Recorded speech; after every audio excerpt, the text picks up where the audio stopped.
What up? Today I'm going to be doing a deep dive into Bard's 7th level spells. This is kind of a buyer's guide to what spells you may want to take once you reach the point where you can actually take 7th level spells. We're getting to the point in spells where it's so late in the campaign that I don't have a ton of familiarity with every single one of these spells, so just kind of a disclaimer before we jump into it. Starting off with Dream of the Blue Veil. Dream of the Blue Veil is a very interesting spell. If you have an item from another realm of existence, say the plane of fire, you can have a dream about the plane of fire, and once the dream ends, you uncover a curtain, a blue curtain, and you find yourself in the plane of fire. So unless you're plane hopping, and you have good reason to plane hop, and the DM has placed an item from another plane in front of you, that you're not going to get much out of this spell. This really does feel like a very flavorful or a very story-specific spell, not one you would take to be generally useful. Next up, we have Etherealness. Etherealness puts you into the ethereal plane, but you still see everything that you see on the physical plane. You can move through objects, you can still see on the physical plane, and then whenever you want, you can just return to the physical plane exactly where your ethereal body was. This spell is the ultimate in just skip a dungeon. You can walk through walls, you can just go to the end of the dungeon, see what you need to see, become unethereal, grab what you need, leave. It's great for scouting, it's great for mobility, it's great for protection. This is a very powerful spell. Very little can counter it.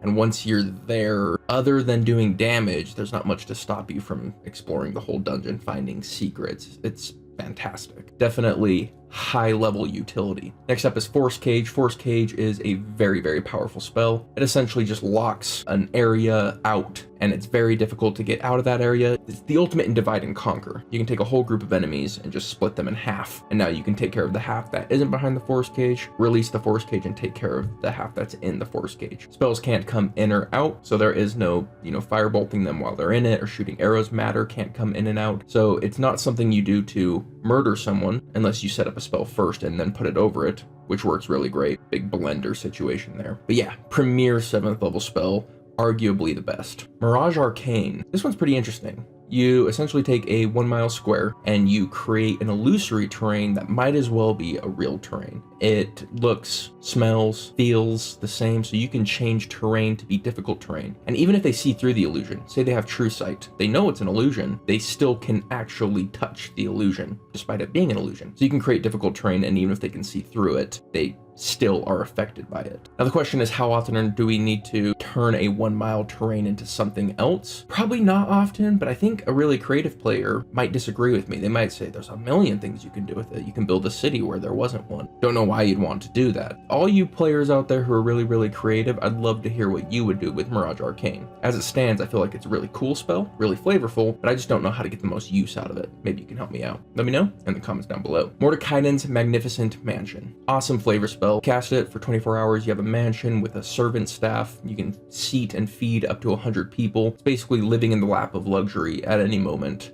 for 24 hours with the spell cast. I think this is an extremely fun spell to flavor because you could design your mansion and your servants however you want, really. That's just a fun thing. How would your character build their dream home? Essentially, is a fun character moment. It's a nice base to have, very well protected, but a 7th level spell that usually amounts to a safe long rest is usually outshined by Layman's Tiny Hut, but this is definitely way, way, way, way, way cooler. So you decide. Mordenkainen's sword is essentially a beefed up spiritual weapon, but it does take your concentration. And it's going to be doing 3d10 force damage as a bonus action if it hits. This feels very underwhelming for a 7th level spell. It just isn't doing the damage output that I would hope to see from a 7th level spell. And to reiterate that point, here we have Prismatic Spray. Prismatic Spray is a 60-foot cone blast, and then everybody who it targets in that blast, you roll a d8 for to see which ray hits them. The ray is going to do anything from 10d6 of a varying elemental type, so on average around 35 damage, which isn't a lot for a 7th level spell. Keep in mind that a 3rd level spell, Fireball, is around 28, so we're not doing that much more damage, fair, but we have a couple that stand out. If we roll a 6, the enemy just becomes restrained, and then they have to succeed 3 constitution saves to become unrestrained. That's a death sentence. Not many things are going to live 3 turns of restrained. On a 7, they're blinded, and then at the start of their turn, they have to make a wisdom save. If they fail it, they're just banished, so they're just dead. So 1 save, they're just gone. And they're not dead, but they might as well be, because there is no, hey, you return. No, they're just banished until they can figure out their own way back. On an 8, we get to roll 2. So worst case scenario, we're doing an average of 70 damage, if they fail their saves. So 5 out of 8 rolls, it's okay. 3 out of the 8, pretty dang fantastic. And considering it's an AoE blast, if you send this into enough people to justify rolling so many times that you're probably going to hit 6, 7, or 8 on a couple of them, then that's where the spell really shines. And as far as bards go, we're not the best blasters. We're really not designed to be fantastic blasters. So I actually like this spell to be partial blast, partial control. It's just really good at culling crowds. Next up, we have project image. Project image, you just take an illusion of yourself and put it somewhere that you can see through its eyes. It talks like you, moves like you. It's essentially like a hologram where you can have it anywhere you want. This is great on a big bad as a DM because you can influence the world without ever putting your big bad at risk. You can have it talk to the party without having your big bad at risk or the party at risk. So I think it's a really great flavor spell and a really great DM spell. As far as a player spell, this is really expensive to send a message. There are niche situations, maybe you need to be in 2 places at once. You need to be at a meeting, but you also need to be on the front of the battlefield, whatever it may be. But overall, I'd say this is pretty low-end utility for a 7th level spell. Next up, we have Regenerate. This is a healing spell, a pretty interesting one. So it's going to heal 4d8 plus 15 right away, and then 1 hit point per round for the duration of the spell, and it lasts for 1 hour, non-concentration. So that's going to be a lot of healing because it's 10 hit points a minute for an hour. So we're looking at 600 hit points over time. And what's really interesting is that if you have an ally get knocked down at the beginning of their turn, this still heals them. So it kind of picks them back up. Unless they're completely killed, then this is going to pick them up at the beginning of their turn. And that's kind of neat because it picks them up before their turn starts. It kind of gives the Zealot Barbarian feel where they just keep getting back up and back up and back up again. But overall, I've seen this spell reviewed quite poorly, but I don't know if I personally agree with that. It's essentially a heal to full, but on top of that, it has battle utility that if you put it on someone who can absorb lots of hits, who can force enemies to attack them, Ancestral Guardian Barbarian, for example, then they just keep getting back up, and it puts them in a no-win situation. They either need to knock down this Barbarian, or they need to attack and be at disadvantage and they have resistance. However, how this is countered is if you can just knock down the Barbarian and then kill them, and it really strongly incentivizes that. Kind of pushes the DM to do that because they don't have counterplay unless they kill it, and that is the counterplay. If you're playing a smart enemy, that's very likely to happen. So this is one of the spells that I'd say, until I have more experience with it, I have difficulty evaluating it. I think it has potential, but I am not confident enough in that potential to say this is a standout spell. So for now, I'm gonna withhold judgment and say potential is there. Next up, we have Resurrection. Resurrection has pretty interesting implications. If there's someone that has died in the last 100 years and they didn't die from old age and isn't an undead, you can bring them back to life. So historical figures, recent history, but historical figures nonetheless, you can bring back. Old player characters that died at the beginning of campaigns, you can bring back. Some really interesting things you can do with this. It is pretty expensive for a resurrection spell. This spell says coming back from the dead is an ordeal, and I actually like that. I'm not a big fan of Revivify not having any downsides, so I do like to see that there's that -4 penalty, and then they have to long rest it off over time. I actually think that's a cool way to balance reviving someone from the dead. Overall, my final evaluation here, though, is you're probably not going to take it because there are better resurrection options. Next up, we have Symbol. Basically, you have this object or piece of ground that you put a sigil on. It's basically a glyph of warding, but instead of putting a spell in it, we're going to put a certain effect in it. And those effects are all quite powerful.